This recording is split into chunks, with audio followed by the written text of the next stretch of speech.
enable men to achieve the ultimate goal of life. Thus, he compiled the great historical narration called the Mahabharata for the women, laborers, and the friends of the twice born. Translation with repetition. Out of compassion, the great sage thought it wise that this would enable men to achieve the ultimate goal of life. Thus, he compiled the great historical narration called the Mahabharata for women, laborers, and friends of the twice born. Purport. The friends of the twice born families are those who are born in the families of Brahmanas, Kshatriyas, and Vaishyas, or the spiritually cultured families, but who themselves are not equal to their forefathers. Such descendants are not recognized as such for want of purificatory achievements. The purificatory activities begin even before the birth of a child, and the seed-giving reformatory process is called Garbhadhana Samskara. One who has not undergone such Garbhadhana Samskara or spiritual family planning is not accepted as being of an actual twice-born family. The Garbhadhana Samskara is followed by other purificatory processes, out of which the sacred thread ceremony is one. This is performed at the time of spiritual initiation. After this particular samskara, one is rightly called twice born.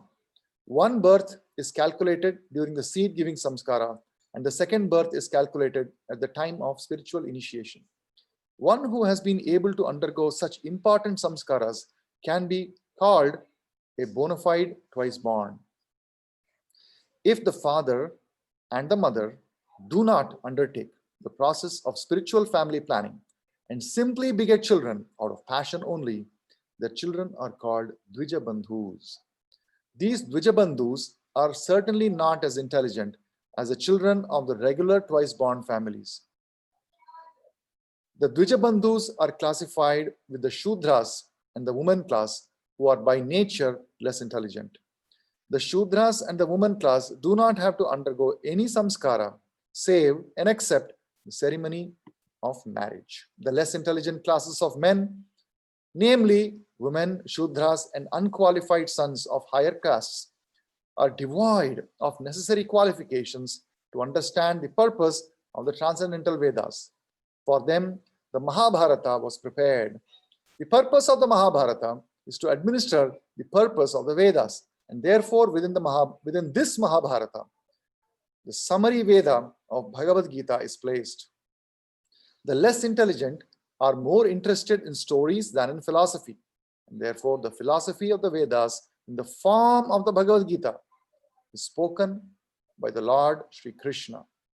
Vyasadeva and Lord Krishna are both on the transcendental plane, and therefore they collaborated in doing good to the fallen souls of this age.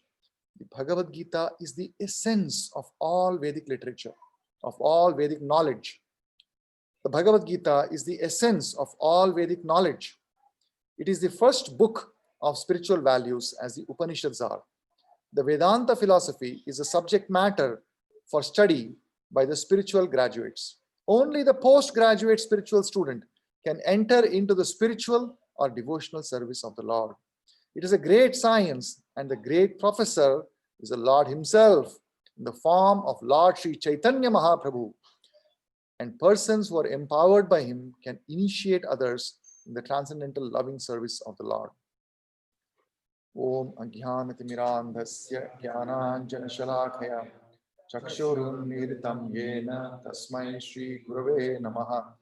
Nama Om Vishnu Padaya Krishna Prishtaya Bhutale Srimate Bhakti Vedanta Swaminiti Namine. Namaste Saraswate Deve Gauravani Pracharine Nirvishesha Shunyavadi Paschatya Deshatarine. Jai Shri Krishna Chaitanya Prabhu Nityananda Shri Advaita Gadadhara Srivasadi Gaura Bhakta Vrinda. Hare Krishna, Krishna Krishna, Hare Hare, Hare Rama, Rama Rama, Hare Krishna. So this text 25 in the 4th chapter of Srimad Bhagavatam says, Stri Shudra Dvija Bandhunam Traina Shruti Gochara Karma Shreyasi Mudhanam Shreya Evam Bhavedih Iti Bharatamakyanam Kripaya Munina Kritam. Out of compassion, the great sage, out of compassion is Kripaya, the great sage Munina, thought it wise, iti, thus thinking, that this should enable men, bhavet, that enable men to achieve the ultimate goal of life, shreya evam bhavediha, to achieve the ultimate goal of life. And shreya is translated as supreme benefit. Thus, he compiled the great historical narration called Mahabharata. Iti Bharatam Akhyanam. Historical narration is Akhyanam, historical facts. Mahabharatam is Bharatam for women, laborers, and the friends of twice born. Stri Shudra Dvija Bandhunam Traina Shruti Gochara. So this is the verse that we are reading today. And before I go to some of the important points in the purport, let us, I think I had a slide for the previous, I don't have that. But if you remember the last verse, I think in the previous classes, I used to spend a lot of time on the previous verses. So this time I didn't even have one slide for the previous verse, but I thought I had. Maybe it is in the...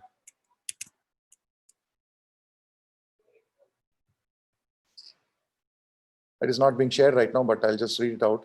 The previous verse that we studied last week. Taeva Veda Durmedhair Dharyante Purushair Yatha Evam Chakara Bhagavan Vyasa Kripana Vatsalaha. And we had seen the word Kripana Vatsalaha, what it means. And today also Kripaya word is there. And in the end of this purport, Prabhupada gives a link to today's verse. Gradually, the mode of goodness declined during Treta Yuga and Dwapara Yugas, and the general mass of people became corrupt. In the present age, the mode of goodness is almost nil. And so far, the general mass of people, the kind-hearted, powerful sage, and so for the general mass of people, the kind-hearted, powerful sage, Srila Vyasadeva, divided the Vedas in various ways so that they may be practically followed by less intelligent persons in the modes of passion and ignorance. And it is explained in the next sloka as follows. And that's how Prabhupada is setting up the scene for today's verse, that how the mode of goodness declined during the Treta Yuga and Dwapara Yuga. So first is Satya Yuga, everyone was situated in the mode of goodness. Then in Treta Yuga and Dwapara Yuga gradually started declining. And what has happened in the Kali Yuga? The mode of goodness is almost nil. And so, for the general mass of people, and see now how Vyasadeva is being described. The kind-hearted and powerful sage. Kind-hearted and powerful sage.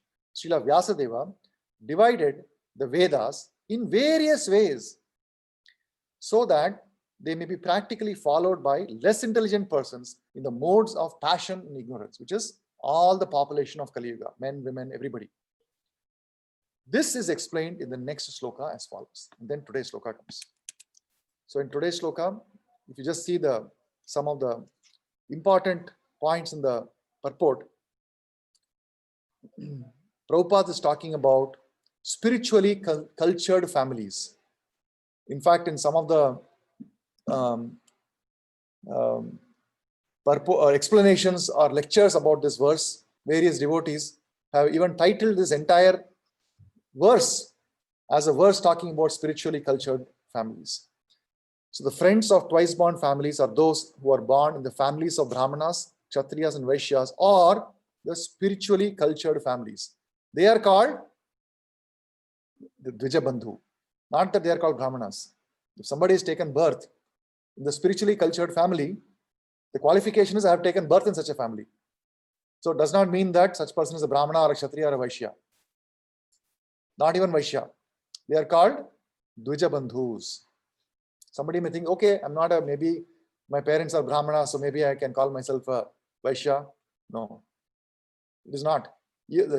Brahmana and Kshatriya and Vaishya, they're all elevated. They're all spiritually cultured families. It's a very high qualification. Being a Vaishya is not an easy thing.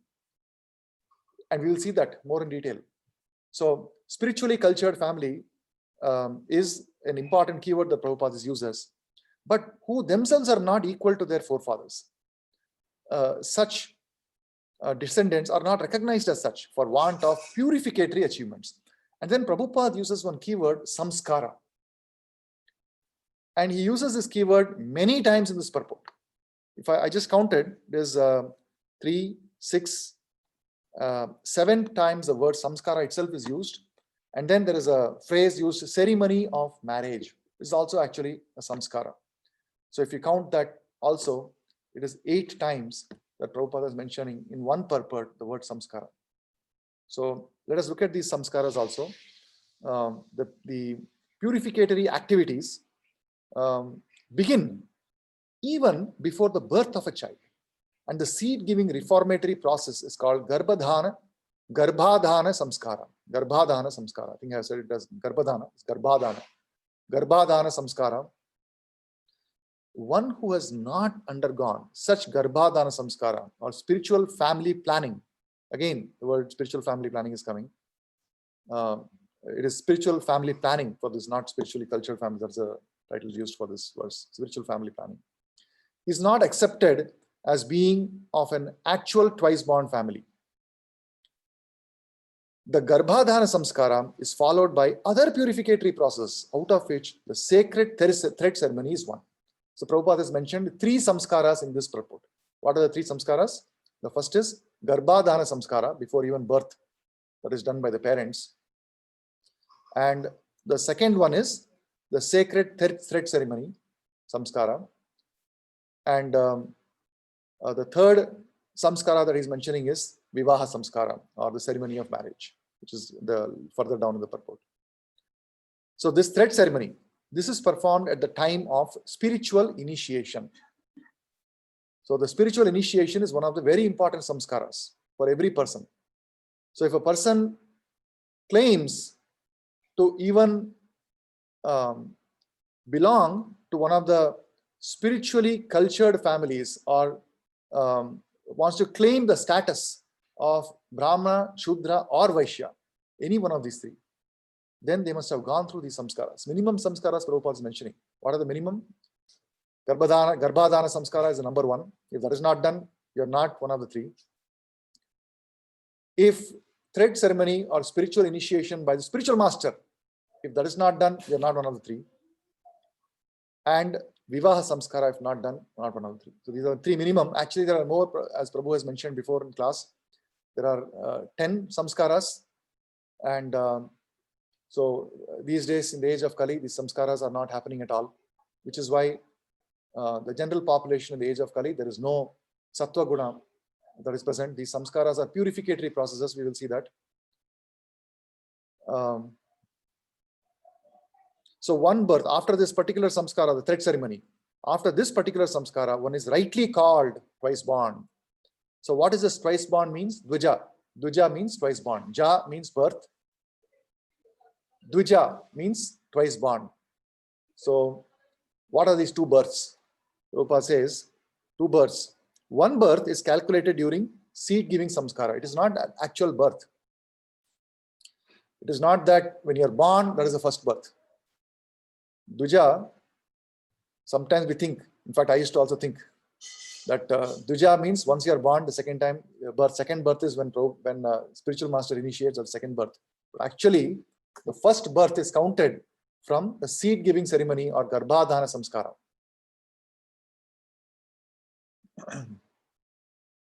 And the second birth is calculated at the time of spiritual initiation. One who has been able to undergo such important samskaras can be called a bona fide twice born, or Dvija. If the father and mother do not undertake the process of spiritual family planning, and simply beget children out of passion only, their children are called Dvijabandhus. These Dvijabandhus are certainly not as intelligent as the children of regular twice-born families. So that right there's one certificate has been given by Prabhupada for majority of us, that certainly not as intelligent. So anyone who's thinking that I'm very intelligent can take solace in this certificate Prabhupada is giving. Certainly not as intelligent as the children of the regular twice-born families. The Dvijabandhus are classified with the Shudras and the woman class, who are by nature less intelligent.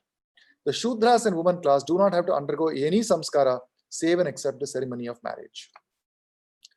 Now let us see the third paragraph in this purport. Here there is some other new concepts that are given. The less intelligent class of people, men. So here men means people. The less intelligent class of men, namely women, Shudras, which is all of us. So women and Shudras pretty much includes all the population of planet Earth at this point.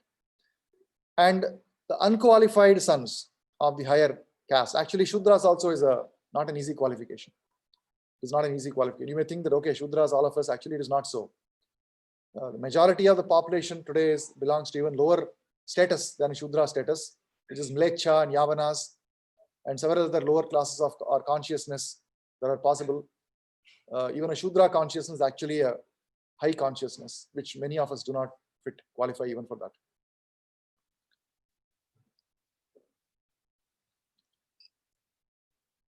Namely, women Shudras and unqualified sons of the higher castes are devoid of the necessary qualifications to understand the purpose of the transcendental Vedas. Trayin Shruti Gochara, the verse today, this class of people, that is majority of the population of the world today, they do not have the necessary qualifications to understand the purpose of the transcendental Vedas. They don't understand the purpose. So that's why they are prevented from hearing or not allowed to hear, or it's not recommended for them. Which is why Prabhupada, the translation, he says, not allowed here. Trayina Shruti Gochara is not allowed to hear. For them, the Mahabharata was prepared. The purpose of the Mahabharata is to administer the purpose of the Vedas. So look at this very carefully worded sentence. The purpose of the Mahabharata is to administer the purpose of the Vedas. And therefore, within this Mahabharata, the summary Veda of Bhagavad Gita is placed. The less intelligent are more interested in stories than in philosophy. And therefore, the philosophy of the Vedas in the form of the Bhagavad Gita is spoken by Lord Sri Krishna. Vyasadeva and Lord Sri Krishna are both on the transcendental plane. And therefore, they collaborated in doing good to the fallen souls of this age. And now, look at the most important punchline here, what I would consider every sentence is a punchline here. But this sentence is a very important sentence, especially in the context that we are in the month of December, the month which is very special for distribution of Bhagavad Gita, the month of Gita Jayanti. Prabhupada says the Bhagavad Gita is the essence of all Vedic knowledge. It is the first book of spiritual values, as the Upanishads are. It is the first book of spiritual values. See the wordings, you would not have heard such wordings had this been a direct translation by somebody who does not really have a deeper understanding or is not empowered by his spiritual master and so on, in the disciplic succession coming from Krishna. This particular phrases, the particular sets of phrases that Prabhupada uses are very striking and very distinct. It is the first book of spiritual values, as the Upanishads are. The Vedanta philosophy is subject matter. Now he is giving further gradation of how one can advance in education of spiritual values. So the first book of spiritual values is Bhagavad Gita. And then when one advances, what is the next? Vedanta philosophy. So Vedanta philosophy is a subject matter for the study by the spiritual graduates. And although he does not explicitly mention that here, but he has mentioned that elsewhere, that the Vedanta philosophy is actually explained where is the Vedanta philosophy explained? Is in Srimad Bhagavatam. So the entire Vedanta philosophy, because actual Vedanta is a summarized, very concise version, and it's not explained. It is simply stated. The philosophy is stated very, very briefly in the Vedanta. It is not explained. So when the moment he says the Vedanta philosophy is a subject matter of study, that means if you want to study the subject matter, there has to be explanation somewhere. And that explanation and commentary is in Srimad Bhagavatam. So what is that study? It is a study, it is the matter of study by the spiritual graduates. And once you finish your post-graduation, only the postgraduate spiritual student can enter into the spiritual or the devotional service of the Lord. So this science of the devotional service of the Lord, this is explained in a different compilation, which is called Chaitanya Charitamrita. It is a great science, and this professor, the great professor, is the Lord himself in the form of Lord Sri Chaitanya Mahaprabhu. And the persons who are empowered by him can initiate others in the transcendental loving service of the Lord. And this last statement, as it is an all-purpose of Srila Prabhupada, the first statement or the last statement is the actual punchline of this entire purport. The most important sentence here is that the persons who are empowered by him can initiate others in the transcendental loving service of the Lord. If anyone has any doubts about the process of initiation, the position of Guru, the position of Acharya, who should be the authorized Diksha Guru for any student aspiring to advance in in the discipline of spiritual values, this sentence, one sentence alone, clarifies all those doubts. The persons who are empowered by him can initiate others in the transcendental loving service of the Lord. Let us look at some of the key points again. So here there are many key points, but I noted some of them which we can go a little deeper. Importance of samskaras, the Bhagavad Gita as the first book on spiritual values, Shreya, well, the word Shreya was mentioned, we have heard that many times, Shreya and Preya, ultimate goal of life, the special position of devotional service as the postgraduate study, and Lord Chaitanya Mahaprabhu as the professor in the science of devotional service, who is none other than Lord Krishna himself. It's a very unique description of Lord Chaitanya Mahaprabhu as the professor of science, as the professor in the science of devotional service. Now, before we go into these, I would like to show you one picture, and we'll come back to this picture in the end. And you can contemplate on this picture, keep this picture in your mind, and then you can explain to me what this picture means to you after hearing this class. So just take a moment to see this picture. Observe the picture, and then we'll come back to this later. I'm not going to ask you what this means. Just answer to yourself, think about what it means, and just hold that thought in your mind. If you also have pen, paper, maybe you'll be able to write it down in case you forget. All right. So first, let us look at samskaras. Prabhupada has often quoted this verse, very frequently quoted verse. Janmana jayate shudraha, samskarad iti bhavet dvijaha. By birth, everyone is a shudra. But by undergoing the purificatory ceremonies under the direction of a bona fide spiritual master, one may become a brahmana. And when one knows the Supreme Spirit, he actually becomes a truly learned brahmana. Janmana jayate shudra. So by birth, everybody is a shudra. That is what this verse says. But that is in the society of cultured people. In other societies, people can be even lower than that. So Janmana jayate shudra is addressing a certain set of population where they have got shudra qualification, but actually majority of us, many of us actually even belong to lower status than that. Does anybody remember what is the primary qualification or a characteristic of a person who displays shudra consciousness? What are the primary characteristics?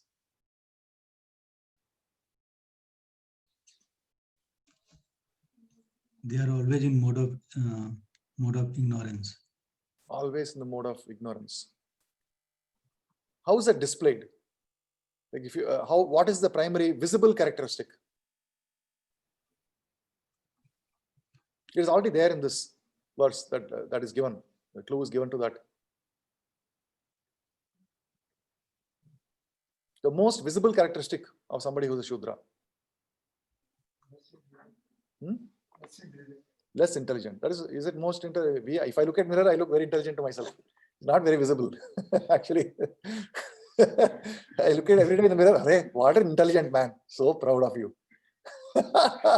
Then by the activities one can know what is our real status. Actually, By birth, yes. by birth, everyone is Shudra. Yes, the question is how to identify. What are the characteristics? By birth, everyone is a Shudra is given Shastra Pramanam. Very nice. You're saying that as an assertion. Confidently, you're saying very good. But sometimes we have doubts about Shastra. So there is a further evidence given how we can identify. If you have any doubt about my statement, Dharmana Jayate Shudra, just look at this and it will be very clear to you. So what is that? Clear evidence, irrefutable evidence.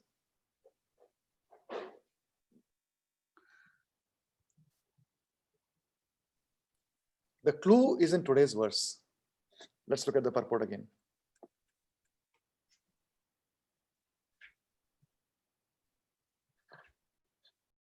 Where are mention of Shudras? Are you able to see anything here?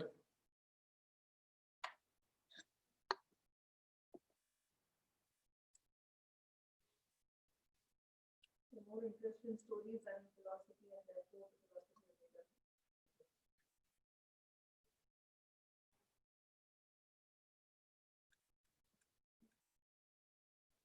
Okay, I thought it was there. I'm not able to find it now. So actually, the most evident, I heard what you said, but I had something else in mind. That's probably right also. Multiple right answers to most questions. But the answer that I had in mind, the most visible symptom, it is not the interest that is sometimes there. The most visible symptom is what work you're doing. The activity that a person performs, Shudra is laborer class. So majority, anybody who has a job, who's taking money for work performed as a salary, by immediately, straight away, Shudra class. There is no further. So anybody who's taking money for work rendered is a Shudra. It's a simple definition. Laborer class means, sometimes we think laborer means those who are poor, who are working in the fields, who are carrying heavy equipment. It is not like that. Laborer means one who takes money and does work. Very simple. He does not have, he is not a businessman.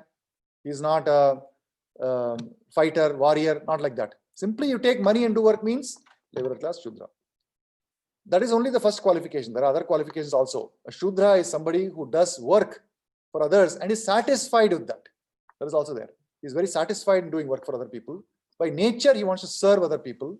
That is a Shudra mentality. In fact, you will see that most of us are not satisfied even serving other people. So even Shudra qualification is a little difficult. There are other qualities also mentioned in Bhagavad Gita. I won't go into that. But this most simple thing to remember, because we don't remember many things. What Palini just said, less intelligent. Because of that, we are not able to remember most basic things that we hear in the class. So that's why I would not go very deep into other qualities of Shudras, Vaishyas, Brahmanas, etc. But most basic thing, if we have a job, that means we should know very clearly that we are not a Brahmana or a Kshatriya or a Vaishya. So then how to advance in our status?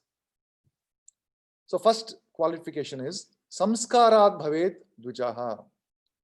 Now just because somebody takes a samskara, garbhadhana samskara, and then takes up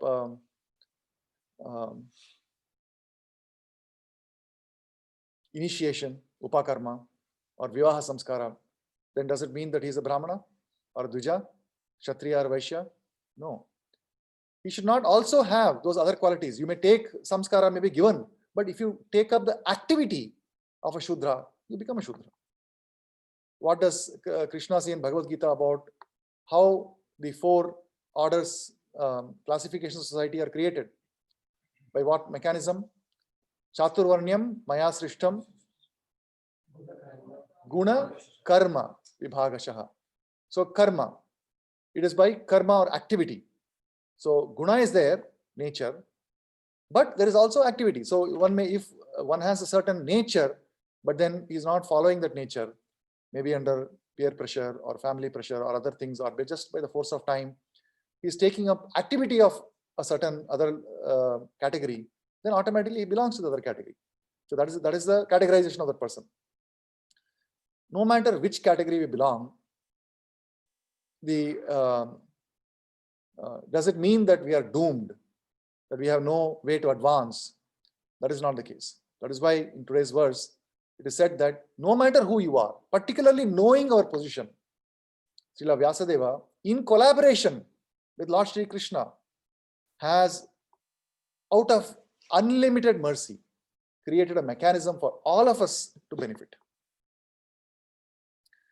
So the importance of samskaras is further explained in Bhagavad Gita, or rather there is a clue that is given.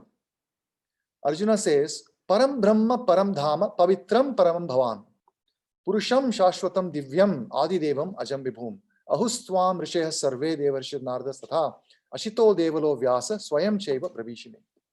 Arjuna said, you are the supreme personality of Godhead, the ultimate abode, the purest, the absolute truth. You are the eternal, transcendental, original person, the unborn, the greatest. All the great sages such as Narada, Ashita, Devala, and Vyasa confirm this truth about you, and now you yourself are declaring it to me.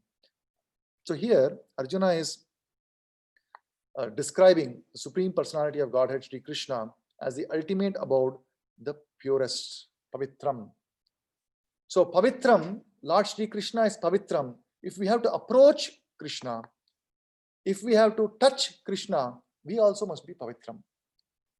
So Krishna is supremely pure. And for us to understand and to get closer to Krishna, we must also have some Pavitram qualities. And that is why the purificatory processes are described in today's verse. Prabhupada describes again and again the purificatory process, the purificatory activities. Like that, Prabhupada is saying, these are samskaras. So the objective of samskaras is to purify us so that we may get closer to the purest person, Krishna.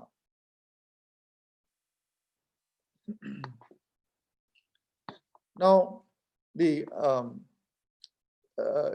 one very important samskara that is mentioned is upakarma or upanayana. Upanayana, as Prabhu has explained before, is to come closer. Upanayana is to come closer. Come closer to whom? Coming closer to the spiritual master. So as the Garbhadhana samskara has been mentioned, and Vivaha samskara also has been mentioned, and the initiation or spiritual initiation has been mentioned, and this also has been given a lot of importance by Lord Krishna himself in Bhagavad Gita, in the 4th chapter, Tad Vidhi Pranipatena Pariprashnena Sevaya Upadekshanti Te Jnanam Jnaninas Tattva Darshinaha. Just try to learn the truth by approaching a spiritual master. Inquire from him submissively and render service unto him. The self-realized souls can impart knowledge unto you because they have seen the truth. So this, if one has not taken this step, then it is not possible to advance at all. In fact, if you don't get admission into a process of education, then where is the question of making any advancement? And while even if the parents are intelligent and have undertaken the purificatory ceremony of Garbhadhana samskara, but if the second step of spiritual initiation by a authorized bona fide spiritual master does not happen, then again there is no question of advancing in the spiritual values of life. This particular verse is a very, very important verse in Bhagavad Gita. All of us should have this memorized. And not only the verse, but the purport is also wonderful. Let us just take a moment to read the purport, just one paragraph. The path of spiritual realization is undoubtedly difficult. The Lord, therefore, advises us to approach a bona fide spiritual master in the line of disciplic succession from the Lord himself. No one can be a bona fide spiritual master without following this principle of a disciplic succession. The Lord is the original spiritual master, and a person in the disciplic succession can convey the message of the Lord as it is to his disciple. No one can be spiritually realized by manufacturing his own process, as is the fashion of the foolish pretenders. The Bhagavatam in 6.3.19 says, Dharmam tu sakshat bhagavat pranitam. The path of religion is directly enunciated by the Lord. Therefore, mental speculation or dry arguments cannot help lead one to the right path. Nor by independent study of books of knowledge can one progress in the spiritual life. One has to approach a bona fide spiritual master to receive the knowledge. Such a spiritual master should be accepted in full surrender, and one should serve the spiritual master like a menial servant without false prestige. Satisfaction of the self-realized spiritual master is the secret of advancement in spiritual life. Is there any verse that we chant regularly that reminds you of this? Satisfaction of the self-realized spiritual master is a secret of advancement in spiritual life. Every day this verse is sung. Yasya prasadat bhagavat prasado, yasya aprasadat nagati kutopi. Dhyayam stvam sasya yasya sri sandhyam vande guru shri charanarvindam. Yasya prasadat bhagavat prasado. Satisfaction of the self-realized spiritual master is the secret of advancement in spiritual life. Inquiries and submission constitute the proper combination for spiritual understanding. Unless there is submission and service, inquiries from this learned spiritual master will not be effective. So while it is very good to ask questions and make inquiries, but it has to be done in a submissive spirit. And the goal should be how I can please the spiritual master. So while it is important to understand the philosophy of Vedanta as it is explained in Srimad Bhagavatam with our intelligence, we cannot blindly follow it. So we have to assimilate and understand with our intelligence. But we have to understand that the actual advancement, real advancement cannot happen without pleasing the spiritual master. So the goal, real goal has to be, what did I do today to please the spiritual master? Every day, imagine your children go to school and then the children come back from school and you ask, what did you learn today? And sometimes children will say, oh, today our teacher was on leave, so we had a substitute teacher, and she was just sitting and we were not doing anything. And or they will say, today the recess was very long, the bell never rang, I never heard. And then you'll wonder, you'll get frustrated, what is this? This is what I'm sending the children for. Nothing particularly important that is being learned. So it's very important that, and we feel that one day is wasted, correct? So when somebody gives you this kind of an answer, what do you immediately feel? Today is wasted. This today is not going to come back in your life. See, you should utilize, when you're going to school, that day should be utilized to learn, to advance. Otherwise, soon you'll be graduating. Every day, one day at a time, you'll be graduating from your high school. You will not have learned anything. No college will take admission, give you admission, and then you'll not get a job. Your whole life is wasted. All because that one day was not utilized properly. As parents, everybody has gone through this kind of a thought in their head that today was wasted for my children. And you have this conversation, the children won't understand because they do not have the value for that one day. Now, the same exact principle, when we apply to ourselves, then we realize that actually how we are wasting day after day after day, because we don't ask ourselves this very important question: what did I do today to advance in spiritual life? Sometimes, even if we ask that question, we come up with tasks and activities that we have done. But we are missing the most important secret of spiritual life. Is my spiritual master pleased with what I did today? What did I do today to please my spiritual master? If this question we were to ask, and if this purport were to be taken seriously, then every single day we will have no problem in advancing. Because the moment you ask the question, what did I do to please the spiritual master? Immediately answer will be nothing. I don't think I did anything proper to please the spiritual master. And the next day you wake up with the thought that I should do something at least today to please the spiritual master. And with that thought, when you try to understand, what does he want from me? What will he want from me? Yes, very simple. He wants us to follow his instructions. He wants us to follow the 4 regulative principles. He wants us to chant Hare Krishna Maha Mantra attentively. And in the month of Bhagavad Gita, he wants us to distribute books. Book distribution is the most important thing to Srila Prabhupada. And therefore, we must remind ourselves every single day that this month is short and we have to utilize every day. How can I reach more people? How can I distribute more books? That is one thing that pleases the spiritual master every single day. So please let us remember this important thing for this purport and put extra focus on pleasing the spiritual master. That is the most important secret of advancement in spiritual life. one must be able to pass the test of the spiritual master. And when he sees the genuine desire of his disciple, he automatically blesses the disciple with genuine spiritual understanding. Sometimes we have adversities in life. Sometimes things are favorable. And then we are able to do certain things that the spiritual master is asking us to do. Let us say that there's instruction. Come to the, do this X activity. Come to the temple for kirtan. Come to the temple for Mangalarti. Come to the temple for this. Chant regularly. Chant in the morning. And follow these regulative principles. And then we see that there are times when there are lesser obstacles in following this. And then there are times when we see that after having followed this for some time, suddenly there's a new obstacle. An obstacle that just came out of nowhere. Like how Prabhu gives the example of the analogy from Muhammad Ali, the boxer. The hardest punch is the most unexpected punch. So these unexpected punches or these challenges are not just ordinary. We should think of these as tests which are imposed, which are placed upon us. Unit tests. Some are unit tests, some are viva, some are objective type questions, some are essay type questions you have to struggle to write. Some are big final exams. There's a final exam also which is yet to come. Right? Final exam. Prabhupada often quotes final exam as being the last breath of our life. That is the final exam. And all these tests that are being done, they are done to prepare us for the final exam. So very important sentence in today's this particular purport. One must be able to pass the test of the spiritual master. When we fail the test of the spiritual master, what happens? Because every day we are failing. Actually, we should not be disheartened by that.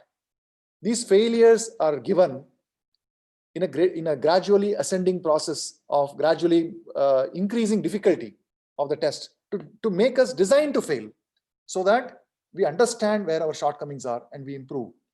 I think all of us here have got driving license, right? Anybody here who does not have a driving license, Massachusetts driving license? Anyone online who has not yet obtained? I know there is one devotee from India, but all of others, everybody else has a Massachusetts or a local driving license, right? Whichever state you are in. When you go to take a learner's test, what happens? There is a series of questions. And those questions, the way they are designed, initially there are simple questions. And you answer them, gradually the test questions may become harder and harder and harder. And if you're able to answer the specified number of questions correctly, you pass. But at some point, if the question, you're not able to pass the question, then a good quality test, an automated test usually steps down and says, okay, no, if you're not able to answer that, let me go one level down further and again give you more practice in the lower level. So actually our spiritual life is very much like this. We have to understand that the adversities that are coming in our life are a test. One who has taken up to the devotional service, one who has taken shelter of a bona fide spiritual master such as Srila Prabhupada. Prabhupada is now personally guiding us in our life. And he is giving us these tests, which are gradually more and more and more difficult.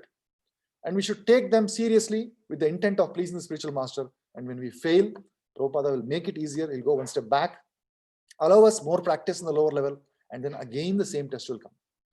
Again, a similar test of similar difficulty will come. This time, we should pass.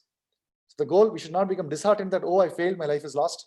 But rather, take a step back, again, assimilate, remarshal your strength, focus energy, and come back again. Try again. And there will come a time, by the mercy of Prabhupada, when we will succeed. How we will succeed? That is also given here. When he sees the genuine desire of the disciple, it is not by the material qualification. It is not by one's talent, which is already given by God. It is not based on the God-given talent. It is based on the genuine desire. Laulyam. There is one verse where it says, right, if there is love of Krishna available anywhere, you can purchase it. The only price available is greed, the desire or eagerness for that love of Krishna. When he sees the genuine desire of the disciple, he automatically blesses the disciple with genuine spiritual understanding. A bona fide spiritual master is by nature very kind towards a disciple. Therefore, when the student is submissive and always ready to render service, the reciprocation of knowledge and inquiries becomes perfect. So the advancement is based upon the principle of rendering service. Pranipatena sevaya. So it is not by intellectual understanding of the various verses, memorizing the verses or memorizing the purport, being able to quote. Those are not the primary qualification. They are necessary so that we are associating with the Vani of the spiritual master, and the seriousness of attention automatically manifests in retention of information. If we are having attention, then there is retention. If we are not paying attention, then there is no retention. I was reading one of the lectures of Prabhupada where he gives the example of one court case where in Bengal, where there were two people who were arguing, and the magistrate was saying that, but where is the proof of what you, that it was a he said, she said kind of a thing. One person was saying, I said this, the other person said, no, he said something different. And they were speaking in English. And the magistrate says, produce a proof. Was there any witness? And at that time, the witness, they said, the two people litigants, they said, no, there was no real witness. But there was one Pandit who was sitting there and he heard our argument. And we can produce him. Now then the Pandit was produced in the court. The Pandit had no knowledge of English. He did not understand English. So now these people are arguing in the court and the Pandit is hearing and he has no knowledge of English. So what kind of witness he will be? But actually, that Pandit was able to verbatim repeat the syllables that were spoken in English without understanding a word of English. He was able to completely regurgitate back what was spoken. And this is the quality of attentiveness. So a pure state of mind, when a person is attentive, you can actually retain the information even if you have not understood it. And Prabhupada says many times in the purport, even if you don't understand, it is okay. But hearing, attentive hearing and retention is extremely important, and in that you can make progress. The understanding will come. How does understanding come? It is by service. When we pay attention and retain what has been told, even if you have not understood it fully, but if that is complemented with service attitude and a desire to please, the necessary understanding is given by the Lord, by the recommendation of the spiritual master. Now why the spiritual master is doing this? Actually, look, spiritual master, today in this verse, the word Kripaya has been used. How merciful the spiritual master is.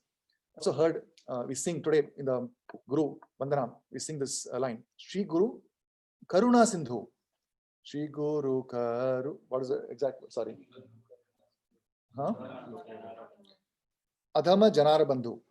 Shri Guru Karuna Sindhu, Adhama Janara Bandhu. That is, Adhama Janara, he is uplifting the most fallen. Karuna Sindhu, ocean of mercy. So the spiritual master is so merciful that he is waiting for you to come to him, and then he can save you. And this is also explained in this Shat Goswami prayers. Nana Shastra Vicharane Kanipunau Sadharma Samsthapakau Lokanam Hitakarino Tribhuvane Manyau Sharanyakarau. That is, they are always engaged in the Lokanam Hitakarino. They are always engaged in the welfare of the entire population of the world. And this is why they are worshipable in all the three worlds. Tribhuvane Manyau Sharanyakarau. So this importance of the Kripaya, or the merciful aspect of the Supreme Lord, of the spiritual master, has been explained in Shat Goswami prayers. Now, one more thing that today's verse has been mentioned is, and less time left, but is this importance of, or the principle of Bhagavad Gita as being the first book in spiritual values. So first book in spiritual values is, you can see this, ABC. So sometimes we think that Bhagavad Gita is a very advanced book, very difficult, etc. But actually it is the first book. So when we are reading Bhagavad Gita, you should understand that this is not that something that I will read the rest of my life. That, okay, one verse every day, that too, half the time doesn't happen. You take the oath that, okay, I'll read one verse every day. Then you read one verse per week. And then, so 700 verses once in a week, how long it will take, right? So that is the speed at which we are all going. And why Prabhupada is saying that this is the first book of ABC? It is not to demotivate us. You may think that, okay, these verses are, some of them verses I cannot even chant, so difficult, and this is being considered as ABC book. Where is my hope? So it is not to demotivate. Rather, it is to give you a sense of urgency, that how long you will stay in LKG. We have to move beyond kindergarten. We have to come to at least first grade, second grade, third grade. We have to have the desire, the eagerness to go beyond and go to the next stage. So this Bhagavad Gita, we should have a strong desire to completely read cover to cover multiple times, so that we have understood the first book of ABCs of cultural values, and we are able to go to the next level. There are several books, several verses in Bhagavad Gita which are very striking. I thought I will speak about this one verse today. Mat chitta sarva durgani mat prasada tarishyati ata chet tvam ahankaran na shrosyasi na vinangshasi. If you become conscious of me, you will pass over all the obstacles of conditioned life by my grace. However, you do not work in such consciousness, but act through false ego, not hearing me, you will be lost. So if you see the in the ABCs of Bhagavad Gita, towards the end of Bhagavad Gita, Krishna is giving this to Arjuna. After having spoken the entire Bhagavad Gita, he says, Yatechasi tatha kuru, do as you please. But he also gives this caution, just as any school teacher will tell in a primary school, right? Because the school children, even though they have heard whatever the teacher has to say, they actually require very specific instruction. Even though I have heard, I may still not know what is right and what is wrong. I may not know that. Why? Because consciousness is kindergarten consciousness. This is why Krishna is giving a very, very specific, what happens if you hear me, what happens if you don't hear me. Both are given by Krishna. And for us, this second is very, very important. What happens if you don't hear me? Because we are in this category. And when the adversaries come in life and we are not in the right consciousness, we would be wondering why this is happening. Why am I falling down? Why am I not able to sustain? It is because this most important thing we are not doing, which is acting in such consciousness, but do not act in such consciousness, but act through ahankara or false ego, knowing I know when I need, I'll take the help. Otherwise, I know what needs to be done. I don't need to be consulting superior authorities on every small personal decision I make. After all, they're only interested in talking about Bhagavad Gita. When I have a question on Bhagavad Gita, I will ask. But other things on my personal life, I will decide on my own. Because I know what is best for me. I know what is best for my family. This is actually a classic symptom of somebody who's not hearing, who's acting through false ego, that I know what is best for myself. The person in the right consciousness should first of all understand that I don't know anything. I don't know what is the right thing for my family also. I don't know what are the things, what I may consider as personal matters. That also I don't know. So everything must be consulted. This is what Krishna is saying, that if you become conscious of me, then you can overcome the obstacles of life.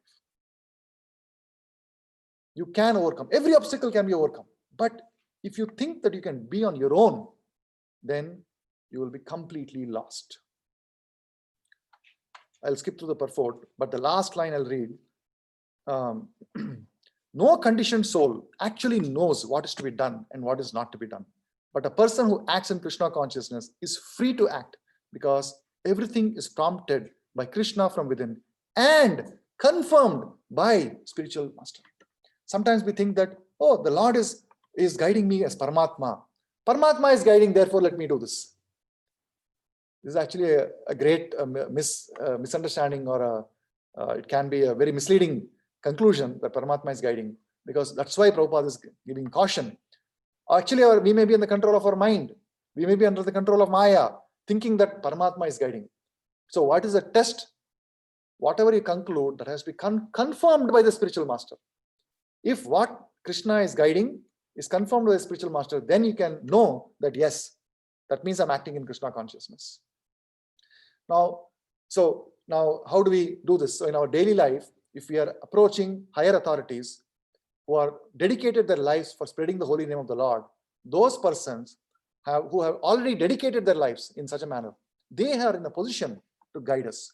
So when we have to take some decision, even though we may think that the Lord is guiding me within the heart, we must actually seek confirmation. I am facing this difficulty. I know that I'm chanting, I'm taking this step forward towards Krishna. So I feel that this is the right thing for me to do as my next step. Is this right? Do you think I'm going in the right direction?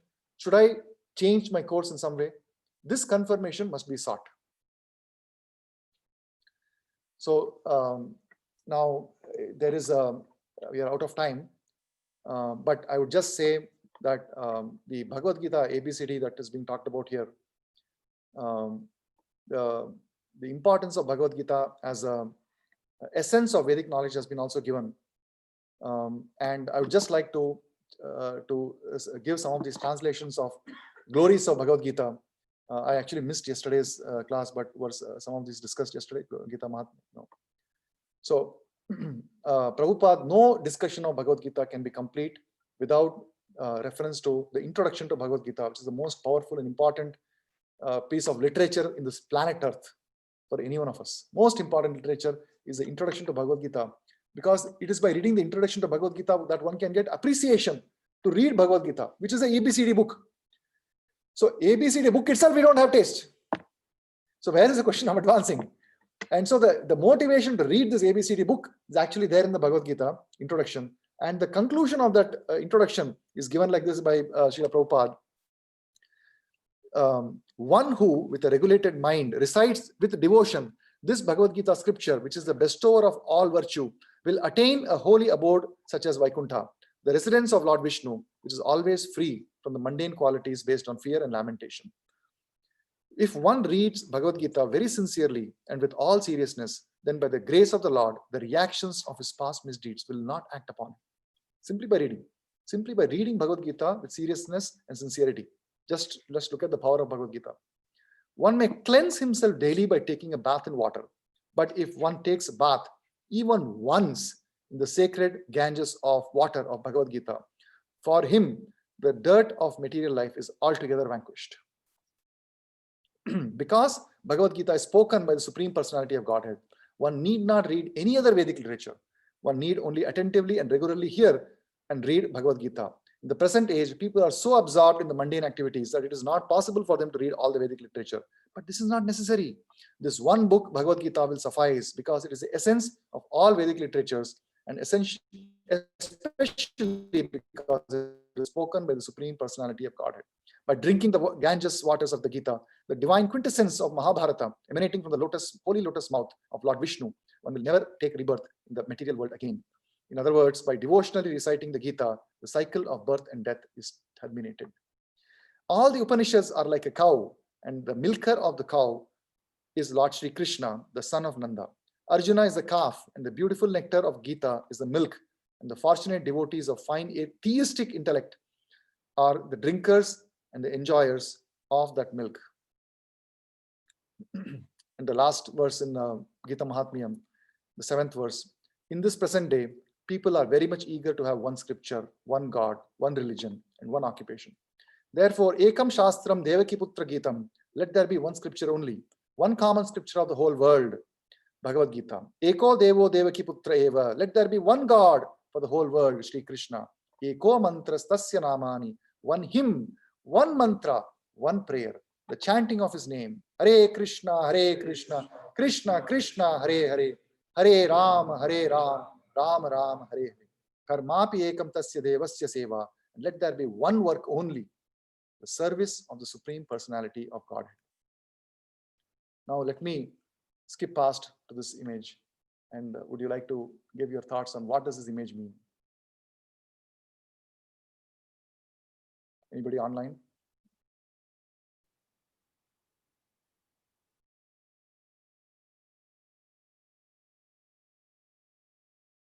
Sirisha Mataji? So you can't graduate without learning the ABCDs, Prabhu. You cannot graduate without learning the ABCDs. Okay. Subbu Prabhu? It seems like you don't have any thoughts. Okay. Who else? Anybody else?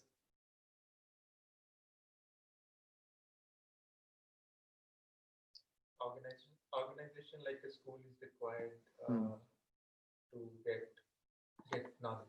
Yes, organization like a school is required. A bona fide system of knowledge is required, which you can approach. Yes. Anybody else? So our life,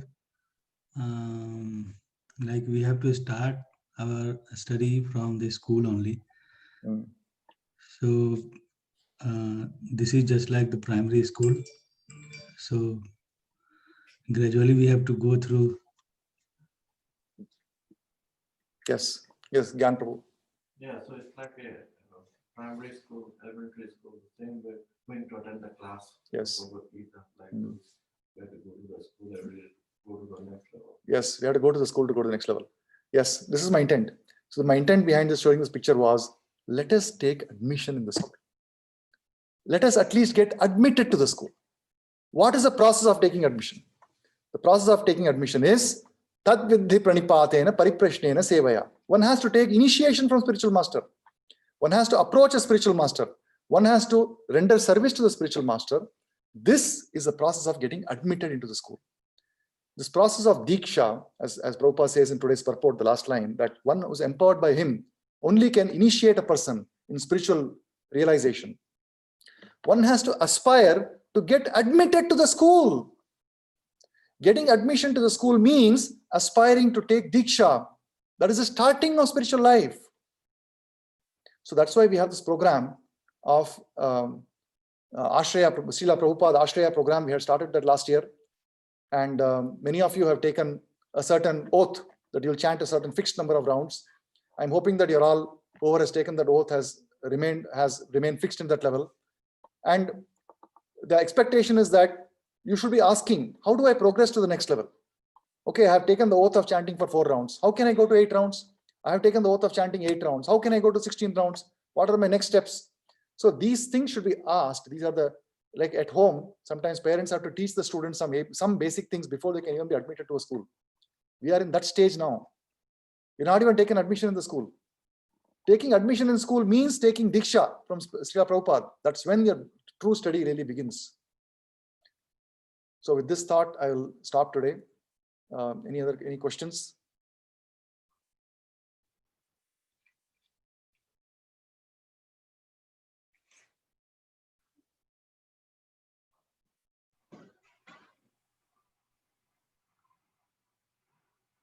Okay, Granthra Srimad Bhagavad Gita ki, Jagat Guru Srila Prabhupada ki, Nitai Gaur Premanande. Hare Hare Bol.